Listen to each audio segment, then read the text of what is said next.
నా భర్త ఏ నేరం చేయలేదు.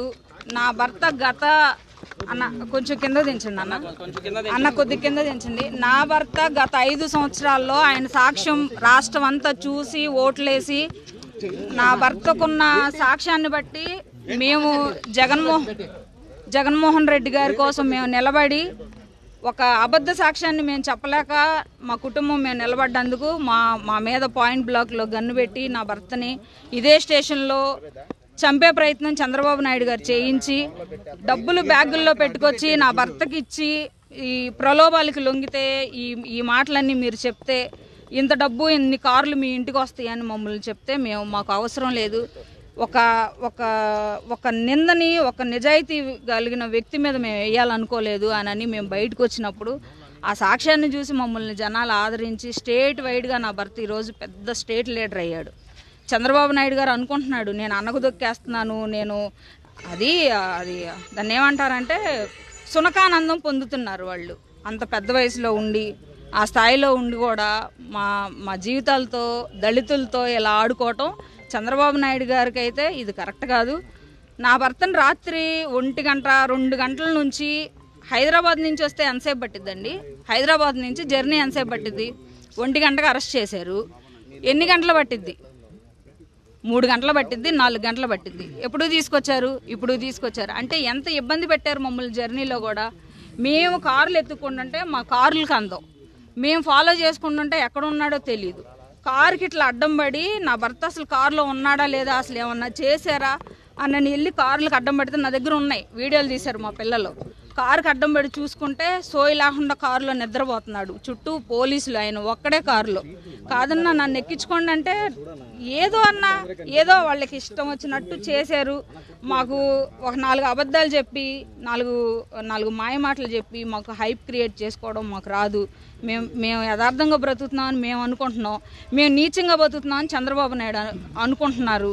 చంద్రబాబు నాయుడు గారికి మేము బతుకుతున్న బతికేంటో ఆయనకి తెలియాలి కాబట్టి మీ అందరి సమక్షంలో ఆయన్నే చెప్పమానండి, ఆయన్నే చూపిమానండి. నా భర్త తప్పేం చేశాడు మరి మాకు కూడా తెలియట్లా. ఆ తప్పులేంటో మీ అందరి సమక్షంలో ఆయన్నే చెప్తే మేము కూడా వింటాం, రాష్ట్ర ప్రజలు కూడా వింటారు. ఏ నేరం లేకుండా అరెస్ట్ చేయడానికి ప్రజావేదిక కూల్చేదానిలో, టీడీపీ పార్టీ ఆఫీస్ కూల్చేదానిలో ఏ మీడియాలోనైనా లేకపోతే ఏ నందిగం సురేష్ గారు ఉన్నట్టు ఏ ఒక్క సాక్ష్యమైనా ఉంటే ఇదిగో నందిగం సురేష్ గారు ఎలా ఉన్నారు, ఇదిగో ఫోటో అని చూపించవచ్చు కదా. ఎలా అరెస్ట్ చేస్తారు మీరు అనుమానాలతో? అంటే నా భర్త ప్రెస్ మీట్లు గట్టిగా మాట్లాడాడు, మిమ్మల్ని గట్టిగా మీ బాగోతాలన్నీ కడిగి పారేశాడు 5 ఏళ్ళని మీ అక్కస్ని ఎల్లబోసి ఇవాళ నా భర్తను టార్గెట్ చేశారు. అది మీకు తెలీదా? అది మీ అందరికీ తెలియట్లేదా? మీ అందరికీ తెలుసు. ఇది పర్సనల్గా రాజకీయ కక్షపూరితంగానే నా భర్తని అరెస్ట్ చేశారు. ఈ స్టేషన్లో నా భర్తకి ఏదన్నా జరిగితే ఈ రోజు వరకు తను చాలా హెల్దీగా లోపలికి వెళ్ళారు, చాలా యాక్టివ్గా ఉన్నారు. ఏ చిన్న ఇబ్బంది ఉండి ఆయన బయటకు వచ్చినా సరే నేను చంద్రబాబు నాయుడు మీద హైకోర్టుకు కాదు సుప్రీంకోర్టుకు కూడా వెళ్ళి నేను చంద్రబాబు నాయుడు మీదే కేసు పెడతాను. అది ఉందంటే సర్జరీ చేయాలి, టైం పట్టిద్ది అన్నారు. అది చిన్న పెయిన్ కిల్లర్స్ ఇచ్చారు, అవే తీసుకొని వచ్చాం. కారులో ఉన్నాయి, ఆ పెయిన్ కిల్లర్స్ కూడా ఉన్నాయి, మెడిసిన్ కూడా మాతోనే ఉంది, చూసుకోండి. నేనైతే అన్నా అవునంటే అవును, కాదంటే కాదు, అబద్ధం అయితే మేము చెప్పం, మా నోటికి రాదు. మీరు ఎన్ని చెప్పించాలని చూసినా, లోపల పోలీసులు నా భర్తను ఎన్ని చెప్పించాలని చూసినా మా అబద్ధాలు రావు.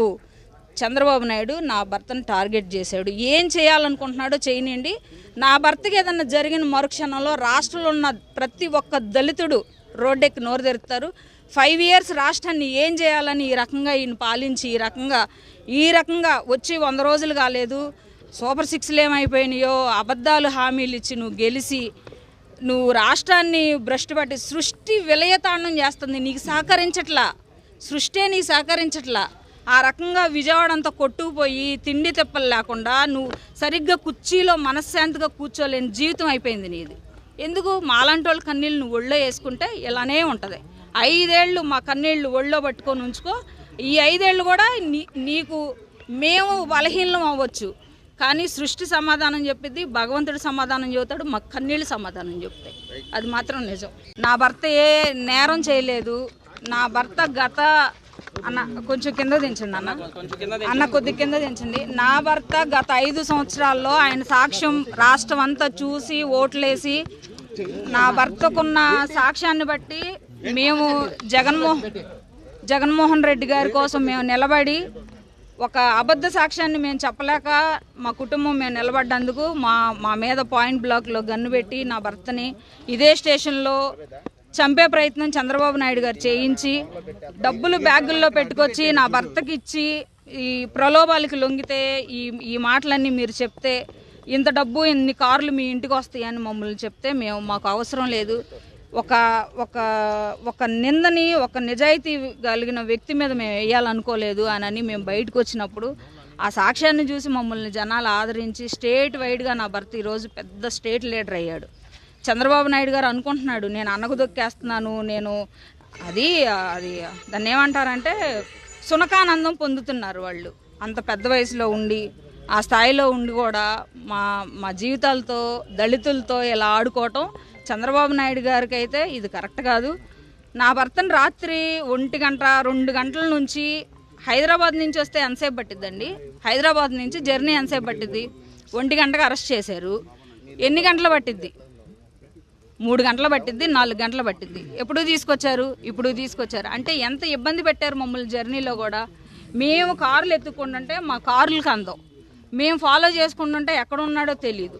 కారుకి ఇట్లా అడ్డం పడి నా భర్త అసలు కారులో ఉన్నాడా లేదా, అసలు ఏమన్నా చేశారా అన్నని వెళ్ళి కార్లకు అడ్డం పడితే నా దగ్గర ఉన్నాయి, వీడియోలు తీశారు మా పిల్లలు. కారుకి అడ్డం పడి చూసుకుంటే సోయి లేకుండా కారులో నిద్రపోతున్నాడు, చుట్టూ పోలీసులు, ఆయన ఒక్కడే కారులో. కాదన్నా నన్ను ఎక్కించుకోండి అంటే ఏదో వాళ్ళకి ఇష్టం వచ్చినట్టు చేశారు. మాకు ఒక 4 అబద్ధాలు చెప్పి 4 మాయ మాటలు చెప్పి మాకు హైప్ క్రియేట్ చేసుకోవడం మాకు రాదు. మేము యథార్థంగా బ్రతుకుతున్నామని మేము అనుకుంటున్నాం, మేము నీచంగా బతుకుతున్నామని చంద్రబాబు నాయుడు అనుకుంటున్నారు.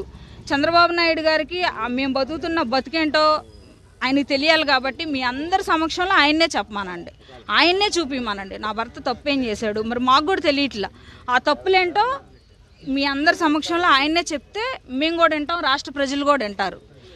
ఏ నేరం లేకుండా అరెస్ట్ చేయడానికి ప్రజావేదిక కూల్చేదానిలో, టీడీపీ పార్టీ ఆఫీస్ కూల్చేదానిలో ఏ మీడియాలోనైనా లేకపోతే ఏ నందిగం సురేష్ గారు ఉన్నట్టు ఏ ఒక్క సాక్ష్యమైనా ఉంటే ఇదిగో నందిగం సురేష్ గారు ఎలా ఉన్నారు, ఇదిగో ఫోటో అని చూపించవచ్చు కదా. ఎలా అరెస్ట్ చేస్తారు మీరు అనుమానాలతో? అంటే నా భర్త ప్రెస్ మీట్లు గట్టిగా మాట్లాడాడు, మిమ్మల్ని గట్టిగా మీ మీ బాగోతాలన్నీ కడిగి పారేశాడు 5 ఏళ్ళని మీ అక్కస్ని ఎల్లబోసి ఇవాళ నా భర్తను టార్గెట్ చేశారు. అది మీకు తెలియదా? అది మీ అందరికీ తెలియట్లేదా? మీ అందరికీ తెలుసు. ఇది పర్సనల్గా రాజకీయ కక్షపూరితంగానే నా భర్తని అరెస్ట్ చేశారు. ఈ స్టేషన్లో నా భర్తకి ఏదన్నా జరిగితే ఈ రోజు వరకు తను చాలా హెల్దీగా లోపలికి వెళ్ళారు, చాలా యాక్టివ్గా ఉన్నారు. ఏ చిన్న ఇబ్బంది ఉండి ఆయన బయటకు వచ్చినా సరే నేను చంద్రబాబు నాయుడు మీద హైకోర్టుకు కాదు సుప్రీంకోర్టుకు కూడా వెళ్ళి నేను చంద్రబాబు నాయుడు మీదే కేసు పెడతాను. అది ఉందంటే సర్జరీ చేయాలి, టైం పట్టిద్ది అన్నారు. అది చిన్న పెయిన్ కిల్లర్స్ ఇచ్చారు, అవే తీసుకొని వచ్చాం. కారులో ఉన్నాయి, ఆ పెయిన్ కిల్లర్స్ కూడా ఉన్నాయి, మెడిసిన్ కూడా మాతోనే ఉంది, చూసుకోండి. నేనైతే అన్నా అవునంటే అవును, కాదంటే కాదు, అబద్ధం అయితే మేము చెప్పం, మా నోటికి రాదు. మీరు ఎన్ని చెప్పించాలని చూసినా, లోపల పోలీసులు నా భర్తను ఎన్ని చెప్పించాలని చూసినా మా అబద్ధాలు రావు. చంద్రబాబు నాయుడు నా భర్తను టార్గెట్ చేశాడు, ఏం చేయాలనుకుంటున్నాడో చేయనండి. నా భర్తకి ఏదన్నా జరిగిన మరుక్షణంలో రాష్ట్రంలో ఉన్న ప్రతి ఒక్క దళితుడు రోడ్డెక్కి నోరు తెరుస్తారు. 5 years రాష్ట్రాన్ని ఏం చేయాలని ఈ రకంగా ఈయన పాలించి ఈ రకంగా వచ్చి 100 రోజులు కాలేదు, సూపర్ 6లు ఏమైపోయినాయో, అబద్ధాలు హామీలు ఇచ్చి నువ్వు గెలిచి నువ్వు రాష్ట్రాన్ని భ్రష్టు పట్టి సృష్టి విలయతాండం చేస్తుంది, నీకు సహకరించట్లా, సృష్టి నీకు సహకరించట్లా. ఆ రకంగా విజయవాడ అంతా కొట్టుకుపోయి తిండి తిప్పలు లేకుండా నువ్వు సరిగ్గా కుర్చీలో మనశ్శాంతిగా కూర్చోలేని జీవితం అయిపోయింది నీది. ఎందుకు మాలాంటి వాళ్ళ కన్నీళ్ళు నువ్వు ఒళ్ళో వేసుకుంటే ఇలానే ఉంటుంది. 5 ఏళ్ళు మా కన్నీళ్ళు ఒళ్ళో పట్టుకొని ఉంచుకో. ఈ 5 ఏళ్ళు కూడా నీకు మేము బలహీనం అవ్వచ్చు, కానీ సృష్టి సమాధానం చెప్పిద్ది, భగవంతుడు సమాధానం చెబుతాడు, మా కన్నీళ్ళు సమాధానం చెప్తాయి. అది మాత్రం నిజం.